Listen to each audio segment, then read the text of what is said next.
Welcome to Voices from the Abyss. If you're listening tonight, you're not alone. Beneath every stretch of open water, there are depths we've never seen and things we've never discovered.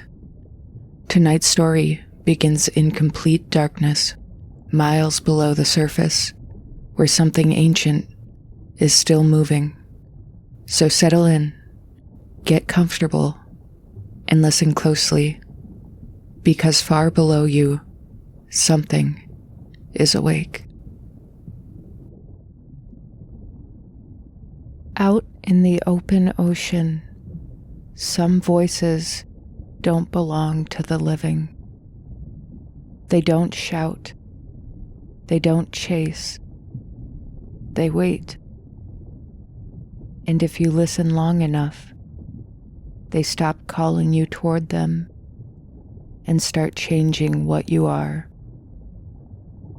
This account comes from a fishing vessel in the North Atlantic, where something beneath the surface decided it had found exactly what it was looking for.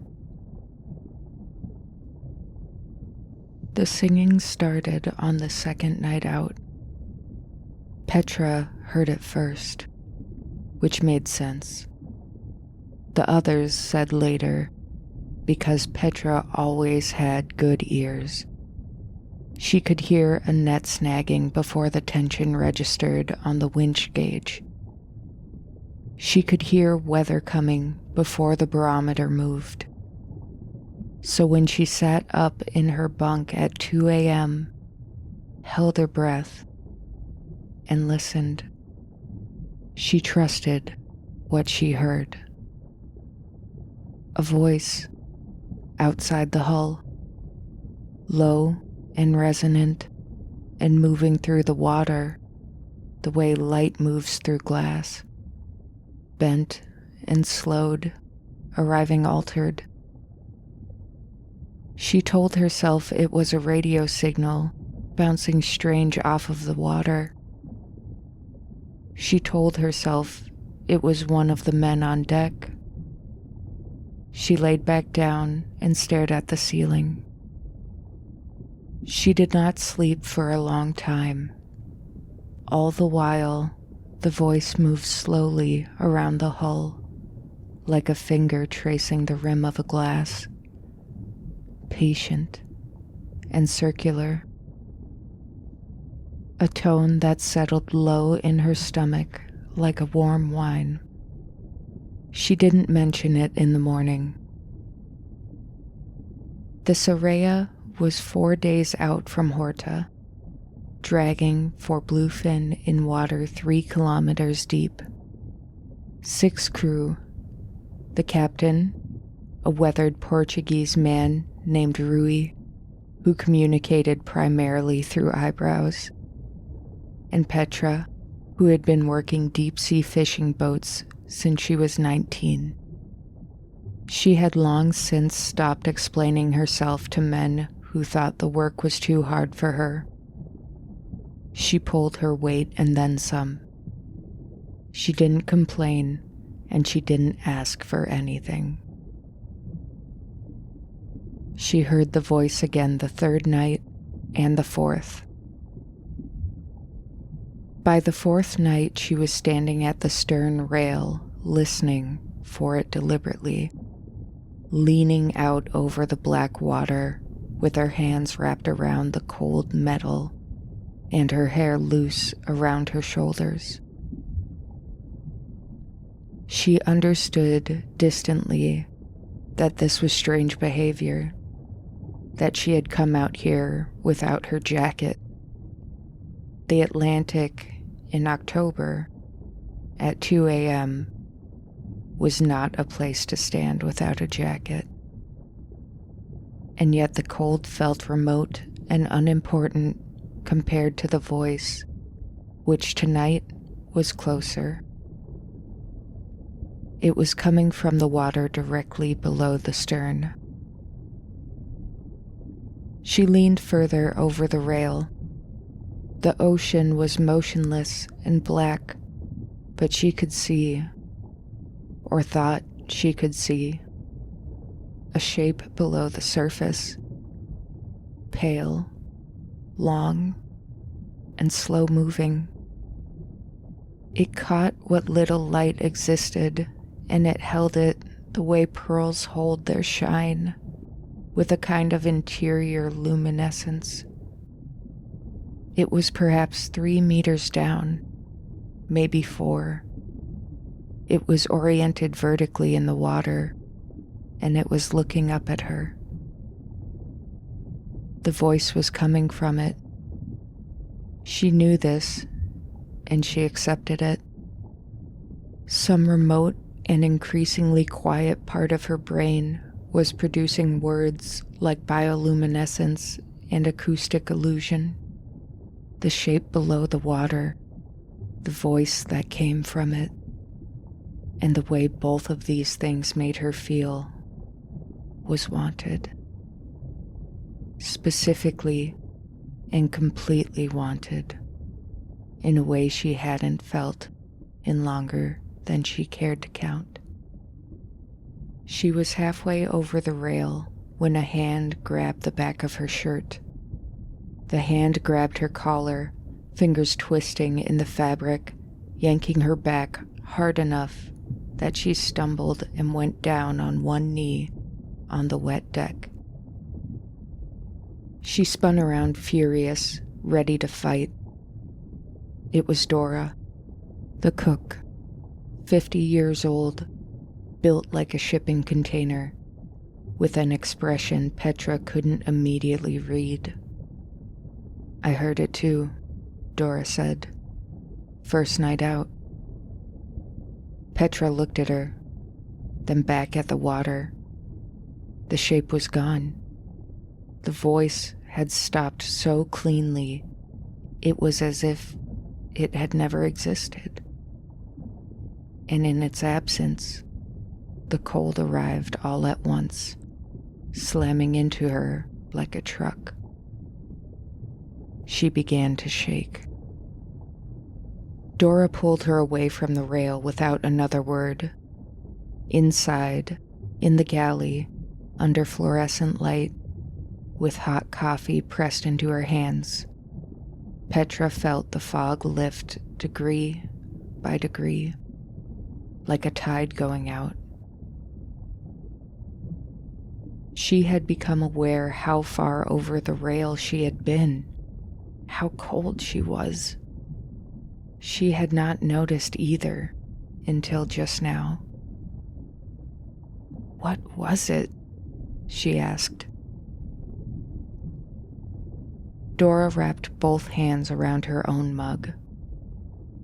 "My grandmother called them Soraya." A pause. "The boat is not named for a myth." Petra stared at her. "They sing," Dora said, "and they prefer women. Men, they take fast, pull them under, done. Women, they court." She said, the word without any warmth.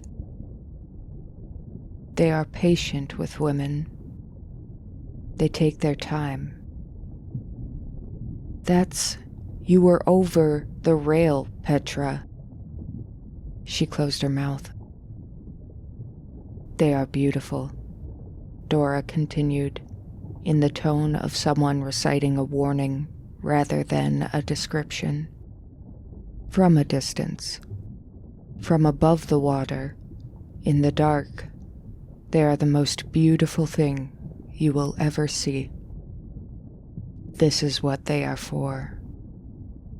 She took a long drink of coffee. "Below the waterline, they are something else entirely." Petra thought about the shape, the pale luminescence of it, the way it had been oriented vertically looking up. "How do you know they're still out there?" Dora looked at her steadily. "Because you can still hear it. Right now, You just can't admit it. Petra opened her mouth to deny it. She couldn't. Faint and low, woven through the engine noise and the creak of the hull, the voice continued. It was adjusted now, recalibrated. It was as if it was aimed at her through the steel walls of the boat as precisely as a beam of light through a keyhole. It knew she was still there. It knew she was listening. It had simply decided to wait. We need to wake Rui, Petra said. Rui knows. Dora stood and rinsed her mug. Why do you think the boat is named what it is? She turned off the galley light on her way out, pausing in the doorway. Stay inside. Stay away from the rails. And when it sings, she tapped 2 fingers against her own sternum. Remember what it wants you for. She left. Petra sat alone in the dark galley with her coffee going cold. Outside, the Atlantic moved against the hull in long, slow pulses. The voice rose and fell, and rose again. She pressed her back against the interior wall, as far from the water as the boat's width allowed. She thought about the shape below the surface, the beauty of it, the patience of it, and then she thought about what Dora had said. Below the waterline, they are something else entirely. She thought about the pale shape, the vertical orientation, the way it had looked up at her, and she understood what she had not let herself see. She had only seen the top half, that the water had been dark enough, and her want had been strong enough that she had not looked further down, had not seen what was below the surface, below the luminescent torso, where the beauty ended. She gripped the edge of the table. The voice climbed higher, sweeter. It knew exactly what she was thinking. It was calling, offering. Petra closed her eyes, pressed her palms flat against the cold table, and held on. Outside, something surfaced alongside the hull with barely a sound. Just a soft displacement of water, a breath of brine through the ventilation gap. And then, directly beside her, separated from her by 4 centimeters of steel, a voice that was no longer distant, waiting, right there, patient as the tide. She held on. The voice found a new register just before dawn. Petra felt it change, felt it in her heart and in her soul, a shift in frequency that her body responded to before her mind could object. The cold table edge bit into her palms. She held on. She held on with everything she had. And then she let go. She didn't decide to. Her hands simply opened, and she stood, and she walked out of the galley, down the corridor, and up the companionway steps onto the deck. The night air hit her warm, which was wrong. She knew somewhere beneath the want that the warmth was not the air at all. It was coming from the water, from her. The Soraya was quiet. Rui's watch had ended at midnight, and whoever had taken it was not on deck, or had been on deck. She didn't look too hard at the dark shape slumped against the winch housing. She didn't want to know. She went to the rail. Below the surface, lit from within, the shape waited. Up close, with nothing between them but the thin black skin of the ocean, it was more than beautiful. Beauty was too small of a word, too human of a word, built for human proportions and human faces. This was something beyond beauty. The face that tilted up towards hers from below the waterline was angular and luminous, framed by something that moved like hair but caught the light like a deep-sea creature's tendrils, floating in a slow, dark halo. The eyes were large and without whites, black from edge to edge, and they held an intelligence that made Petra feel simultaneously seen and very, very small. The creature's mouth opened, not to sing. It was done singing. It raised one hand above the surface, long, delicate fingers, pale, with the webbing between each finger thin as a membrane and faintly iridescent. She beckoned. An invitation. The most beautiful hand Petra had ever seen. She took it. The cold arrived the instant their skin met. A deep, structural cold, the cold of water that has never seen sunlight, and with it, a pulling sensation that began in her palm and traveled up her arm, spreading across her chest like frost across glass. She gasped. Her grip tightened. The creature's black eyes held hers, and the voice, absent until now, returned. Not as sound, but as sensation. A vibration that moved through the joined hands and into Petra's blood, and it said, without words, "Come to me." She went over the rail cleanly, barely making a splash. The cold swallowed her, and then the cold transformed. The feeling began in her legs. That was the worst of it.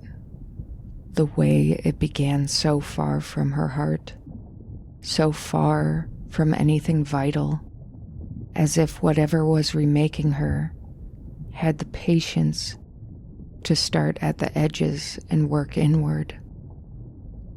She felt it in her bones, a deep lateral pressure, like two hands pressing her legs together from either side, steady and irresistible.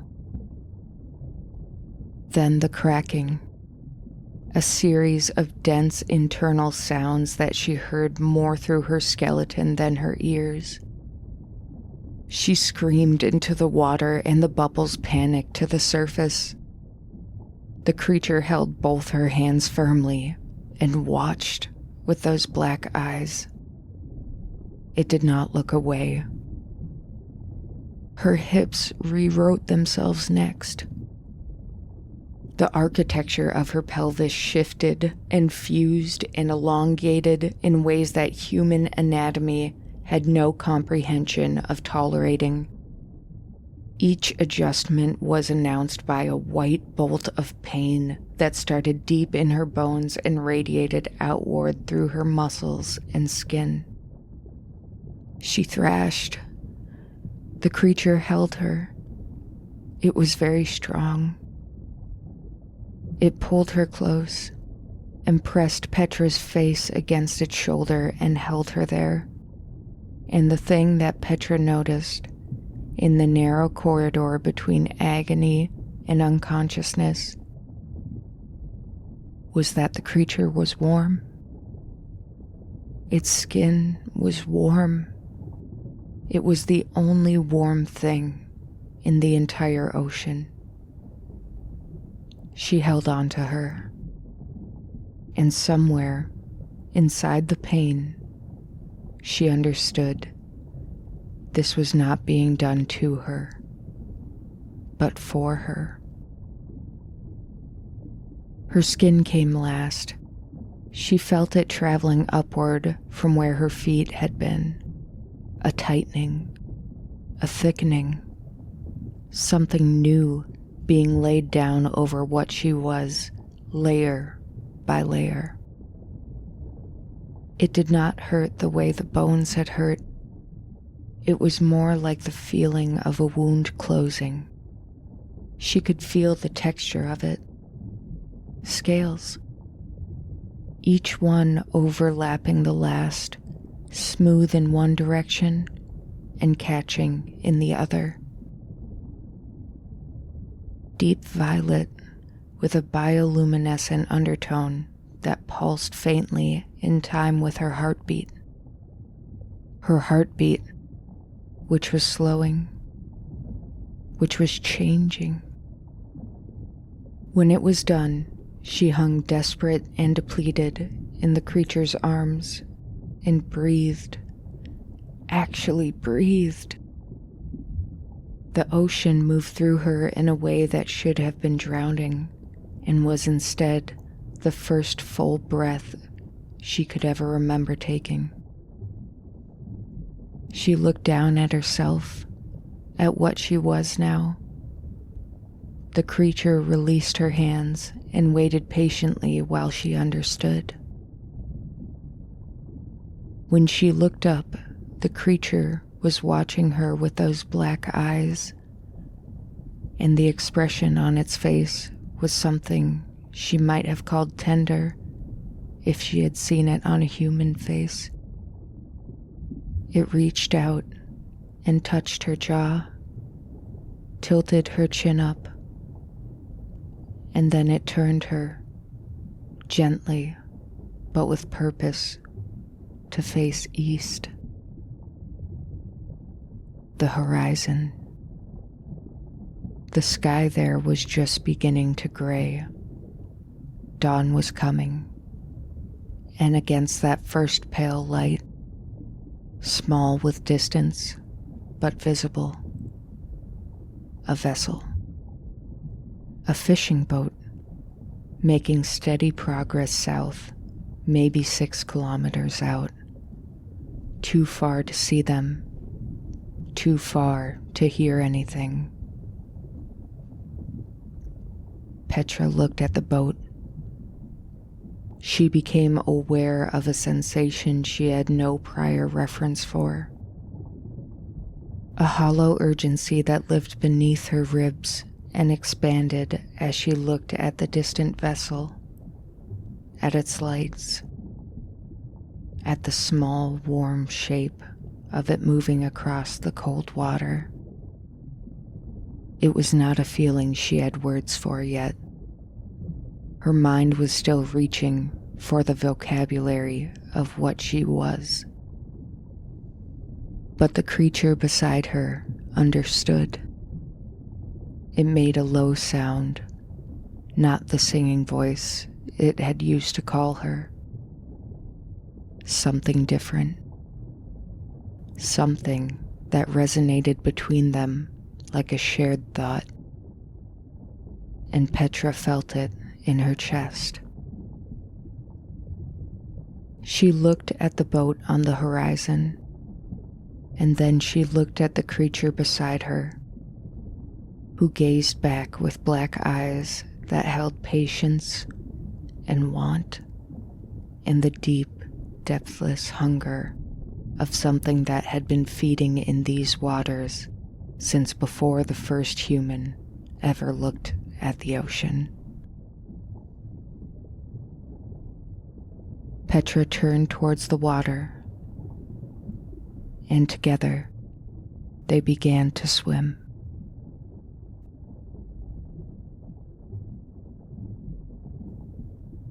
Thank you for listening to Voices from the Abyss.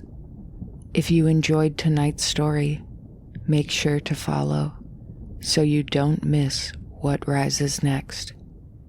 And if you find yourself near the water, listening, just remember, not everything beneath the surface is asleep.